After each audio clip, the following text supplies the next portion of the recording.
अस्सलाम वालेकुम, welcome to my YouTube channel maths by K H. बच्चों, जैसा कि आप लोगों को पता है कि हमने नाइन्थ मैथमेटिक्स का न्यू कोर्स स्टार्ट किया हुआ है। इसमें सबसे पहले आपको एक तो डेफिनेशंस और ये थोड़ी सी जो है थ्योरी है इसको समझना बहुत ज़रूरी है। इसकी समझ होगी तो तभी आप लोग एक्सरसाइज 1.1 को सॉल्व कर सकेंगे। देखिए, सबसे पहले आपके पास रेडिकल एक्सप्रेशन की डेफिनेशन है। If n is a positive integer greater than 1। कहता है कि अगर आपके पास n कोई पॉजिटिव इंटीजर हो जो कि 1 से बड़ा हो, यानी कि कोई उसका मिनिमम जो है वो 2 हो सकता है या फिर 2 से बड़ा भी हो सकता है, लेकिन मिनिमम 2 होगा। And a is a real number, और a आपके पास कोई भी रियल नंबर हो सकता है, यानी कि 1 2 3 4 कुछ भी हो सकता है, रियल नंबर हो सकता है। Then any real number x such that, तो वो जो आपके पास रियल नंबर है, कोई भी आपके पास रियल नंबर x जो है उसको अगर आप ऐसे करके लिख दें इस फॉर्म के अंदर, यानी कि वो जो आपने a रियल नंबर लिया था उसको आप स्क्वायर रूट के अंदर लिखें और उसका आप nth रूट ले लें, यानी कि वो या तो आप लोग लिख लें उसका सेकंड रूट ले लें, थर्ड रूट ले लें, यानी कि इस तरीके से। यहाँ पे मैंने एक रियल नंबर लिखा और इसके ऊपर मैंने ये स्क्वायर रूट लगा दिया। अगर तो यहाँ पे पावर कुछ भी नहीं है तो फिर इसका मतलब है कि ये मिनिमम 2 होगी फिर। और अगर आपने यहाँ पे कुछ लिख दिया है, 3 लिख दिया है, 4 लिख दिया है, तो वो उसके nth रूट बन जाता है, यानी कि अगर 3 है तो थर्ड रूट, अगर यहाँ पे 4 लिखा है तो फिर फोर्थ रूट होगा, अगर 5 लिखा है तो फिर फिफ्थ रूट होगा। ओके, तो बहरहाल बात करने का मकसद ये है कि अगर आपके पास कोई रियल नंबर इस तरीके से स्क्वायर रूट के अंदर हो और उसका nth रूट पड़ा हो, तो इस तरह की जो फॉर्म होती है इसको हम कहते हैं कि ये रेडिकल एक्सप्रेशन है। यानी कि रूट के अंदर हो, स्क्वायर रूट के अंदर हो, थर्ड रूट के अंदर हो कोई आपके पास रियल नंबर, तो इसको हम कहते हैं कि ये आपके पास रेडिकल इक्वेशन है, ये रेडिकल एक्सप्रेशन है। अच्छा, ये यहाँ तक तो थी डेफिनेशन रेडिकल एक्सप्रेशन की, ठीक है। अब यहाँ से अगर देखें ना तो कहता है कि इस फॉर्म के अंदर, यानी कि ये वाली जो आपके पास ये वाली वैल्यू पड़ी हुई है, ये वाली जो आपके पास एक नंबर पड़ा हुआ है, एक फॉर्म पड़ी हुई है, इसके अंदर ये जो आपके पास रेडिकल बना हुआ है, यानी कि जो ये जो रूट सा बना हुआ है, इसको हम कहते हैं कि ये आपके पास रेडिकल है। यानी कि ये यहाँ पे उन्होंने कहा है कि हेयर ये जो रूट है is called radical and n is the index of radical. और ये जो ऊपर एन लिखा हुआ है ये आपके पास इंडेक्स कहलाता है रेडिकल का। ये एमसीक्यूज में भी पूछा जा सकता है कि यहाँ पे एन जो होता है ये क्या चीज़ होती है, तो ये रेडिकल इंडेक्स होता है। A real number under the radical sign is called radicand। कहता है कि आपके पास जो रेडिकल के अंदर जो भी वैल्यू पड़ी होती है, जैसे यहाँ पे अभी आपके पास a पड़ा हुआ है, ठीक है, तो कहता है कि जो आपके पास रेडिकल के अंदर वैल्यू पड़ी होती है उसको हम बोलते होते हैं कि ये रेडिकेंड है। तो यहाँ पे आपके पास तीन चीज़ों की डेफिनेशन कंप्लीट हुई है। एक तो रेडिकल एक्सप्रेशन की, दूसरा आपके पास रेडिकल क्या चीज़ होती है, और तीसरा आपके पास रेडिकल इंडेक्स क्या चीज़ होती है। ओके। अच्छा, एक चौथी भी चीज़ है, रेडिकेंड भी आपने देखी है कि रेडिकेंड किसे कहते हैं, जो रेडिकल के अंदर होता है उसको हम कहते हैं कि ये रेडिकेंड है। अच्छा, अब ये यहाँ पे इन्होंने कुछ एग्जाम्पल दिए हैं, इसको मैं थोड़ा सा आपको बता देता हूँ। यहाँ पे देखें, ये जो आपके पास पहली एग्जाम्पल है इस पूरी को हम बोलेंगे कि ये हमारे पास रेडिकल एक्सप्रेशन है, लेकिन इसके अंदर जो 5 है, 5 हमारे पास रेडिकेंड है क्योंकि ये रेडिकल के अंदर पड़ा हुआ है। और ये जो जजर सी बनी हुई है इसको हम बोलते हैं कि ये रेडिकल है। और ये जो 3 है ये आपके पास रेडिकल इंडेक्स है, यानी कि थर्ड रूट है, ठीक है। यहाँ पे एक छोटी सी बात और भी लिखी हुई है, आपके काम की है कि अगर आपके पास इस तरीके से कोई नंबर हो तो इसको आप पावर फॉर्म में भी लिख सकते हैं, यानी कि रेडिकल एक्सप्रेशन को आप पावर फॉर्म में भी लिख सकते हैं। और पावर फॉर्म में लिखने के लिए आपने क्या करना है कि यहाँ पे n की जगह पे जो भी नंबर होगा वो आपने 1 के नीचे डिवाइड कर देना है और उसकी पावर बना देनी है। यानी कि अगर आपके पास फ़र्ज़ कर लें ये वाली हम एग्जांपल 2 को अगर देखें तो ये 7 का फिफ्थ रूट है, यानी कि इसको मैं ऐसे भी लिख सकता हूँ 7 पावर 1/5। फिफ्थ रूट है तो 1/5, थर्ड रूट होगा तो 1/3, और अगर स्क्वायर रूट होगा तो 1/2, मिनिमम 2 हो सकता है। ओके। अब बच्चों इसके ना ये वाले जो लॉज है ना ये भी थोड़े से इंपॉर्टेंट हैं, इनको भी हम डिस्कस कर लेते हैं, उसके बाद हम एक्सरसाइज की तरफ जाएंगे। ये जो डेफिनेशंस मैंने करवाई हैं पेपर पॉइंट ऑफ व्यू से इम्पॉर्टेंट है। अब देखिए यहाँ पे हमारे पास ए बी और इसका जो है nth रूट है। ये रेडिकल के लॉज हैं कि अगर आपके पास इस तरीके से दो नंबर रेडिकल के अंदर पड़े हों तो आप उन दोनों का रेडिकल अलग अलग भी लिख सकते हैं। यानी कि अगर जैसे आपके पास फ़र्ज़ कर लें यहाँ पे लिखते हैं, अगर 5 मल्टीप्लाई बाय 6 हो रहा है और उसके ऊपर थर्ड रूट हो तो हम इसको ऐसे भी लिख सकते हैं कि ये 5 का थर्ड रूट अलग ले लें और फिर मल्टीप्लाई करवा के 6 का थर्ड रूट अलग ले लें। बहरहाल बच्चों यहाँ पे देखें इसका जो पार्ट 2 है इसमें बताया गया है कि अगर आपके पास दो नंबर आपस में डिवाइड हो रहे हों और वो रेडिकल के अंदर हों, उनका रेडिकल यानी कि एक ही हो, तो आप उनको भी अलग अलग ऊपर और नीचे डिवाइड करके लिख सकते हैं।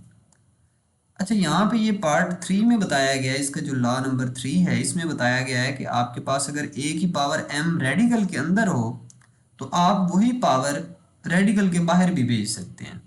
यानी कि अगर कुछ इस तरह का नंबर हो, फ़र्ज़ कर लो आपके पास यहाँ पे हो 4 पावर 2 और इसका ऊपर हो यहाँ पे स्क्वायर रूट, और यहाँ पे मैं ले लेता हूँ पावर 2 ही लेते हैं, इसका स्क्वायर रूट में ले रहा हूँ।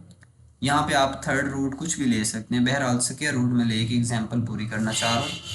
तो इसको हम ऐसे भी लिख सकते हैं कि ये 4 का स्क्वायर रूट और इसके ऊपर पावर 2 लगा देंगे, यानी कि ये वाली जो पावर 4 की ऊपर पावर थी 2 वो मैंने ऊपर लगा दिया और ये इसका रेडिकल को कुछ नहीं कहा। ओके, ये स्क्वायर और स्क्वायर रूट यहाँ पे भी कैंसिल हो गया, आंसर 4 देंगे, और यहाँ पे भी इसको कैंसिल किया जा सकता है तो आंसर 4 ही रहेगा। अच्छा बहरहाल ये आपके पास है, आपके पास वो एक्सप्रेशन है, एक लॉ ये भी है। अगर आपके पास पावर ऊपर होल में आ रही हो यानी कि रेडिकल की ऊपर पावर हो तो आप उस पावर को कुछ नहीं कहेंगे, लेकिन उसको ख़त्म करने के लिए आप ये कर सकते हैं कि आप अंदर वाले जो रेडिकल है उसको पहले पावर फॉर्म में लेके आएँ। ठीक है, रेडिकल को पहले एक्सपोनेंशियल फॉर्म में लिख के उसके बाद आप उसको जो है उसकी पावर आपस में ऐड अप या मल्टीप्लाई जो भी आपने करना है वो कर सकते हैं। बहरहाल वो क्या करना है उसको मैं आपको क्वेश्चन में बताऊंगा। अच्छा ये कुछ लॉज हैं आपके पास, इंडिसेस लॉज। यहाँ पे आपको पावर के मुतालिक बताया गया है कि अगर आपके पास कोई दो नंबर हों जो कि नंबर दोनों सेम हों अगर, और उनकी अलग अलग पावर हो, यानी कि a की पावर m है और इधर a की पावर n है। जैसे यहाँ पे अगर 3 की पावर 2 ले लें और फिर 3 की पावर 4 ले लें तो अलग अलग पावर होगी लेकिन बेस सेम होगी, तो आप उनकी पावरों को ऐड कर देते होते हैं। पावर जो होंगी वो आपस में ऐड हो जाएंगी अगर बेस सेम होती है तो। अच्छा इसके बाद ये सेकंड पार्ट में कहता है कि अगर आपके पास a की पावर m हो और उसकी फिर पावर n हो, यानी कि 2 टाइम्स उसकी पावर पड़ी हो, तो वो वाली जो पावरें होती हैं वो आपस में मल्टीप्लाई हो जाती हैं, यानी कि m और n आपस में मल्टीप्लाई हो जाएंगे। ओके, इसके बाद हमारे पास इसका जो थर्ड पार्ट है उसमें कहा गया है कि अगर आपके पास a और b दो नंबर हों आपस में मल्टीप्लाई हो रहे हैं और उसकी पावर n हो तो आप उसको भी उसकी जो पावर है वो अलग अलग लिख सकते हैं। जैसे जैसे हम ये सारे के सारे रूल्स जो हैं उधर क्वेश्चंस में सॉल्व करेंगे तो आपको ये याद हो जाएंगे एमसीक्यूज के लिए भी। अच्छा इसके बाद देखें ये आपके पास पार्ट 4 में बताया गया है कि अगर आपके पास a और b दो नंबर डिवाइड हो रहे हो आपस में और उनकी होल की पावर हो तो आप पावर अलग अलग ले सकते हैं।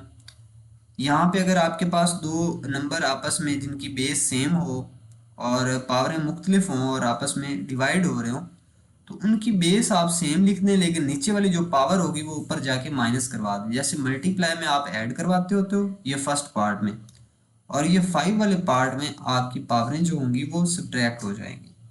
ओके, और अगर किसी भी नंबर की पावर 0 हो, चाहे जो मर्जी नंबर हो, जितना बड़ा हो या जितना छोटा हो, जब उसकी अगर आप पावर 0 ले लेते हैं तो उसका जो आंसर आएगा वो 1 होगा।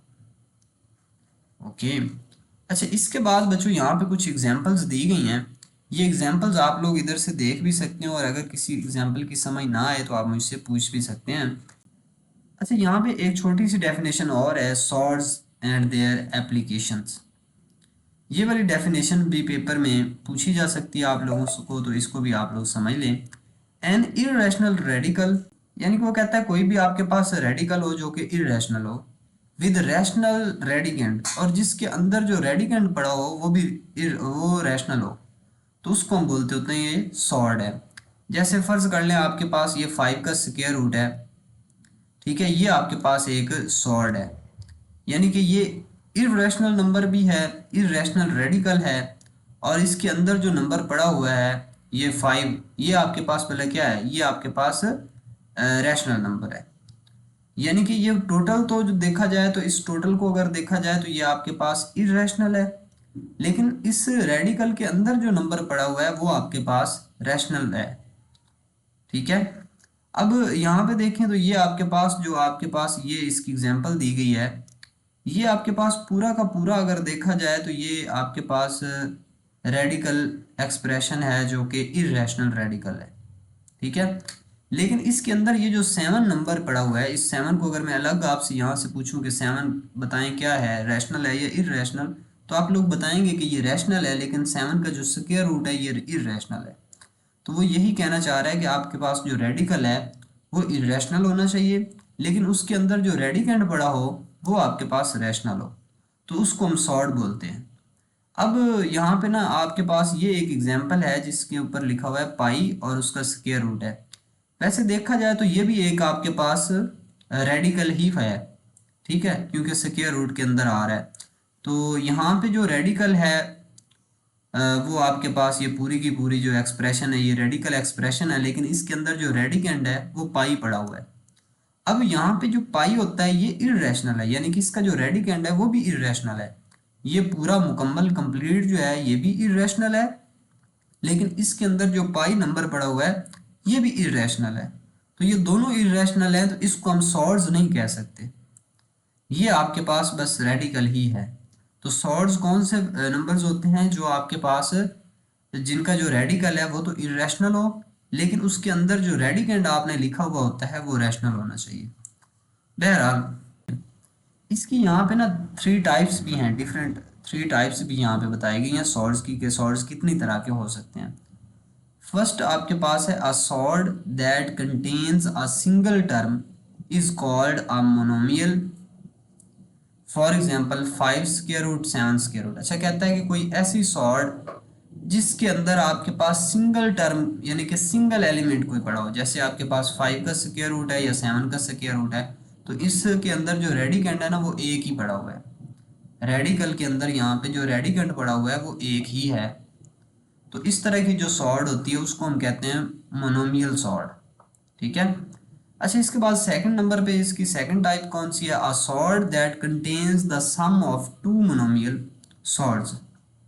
कहता है कि ऐसी सॉर्ड जिसके अंदर आपके पास 2 मोनोमियल सॉर्ड्स का सम पड़ा हो, कॉल्ड अ बाइनोमियल सॉर्ड। तो इसको हम बोलते हैं कि ये बाइनोमियल है, यानी कि देखें जैसे आपके पास ये एक सॉर्ड है, दूसरी ये सॉर्ड है, इन दोनों को आप ऐड कर सकते हो, ये एडिशन में लिखी हुई हैं, जमा हो रही हैं आपस में, तो ये टोटल जो दोनों मिलके एक सॉर्ड बना रही हैं इसको हम कहते हैं कि ये बाइनोमियल सॉर्ड है, ठीक है।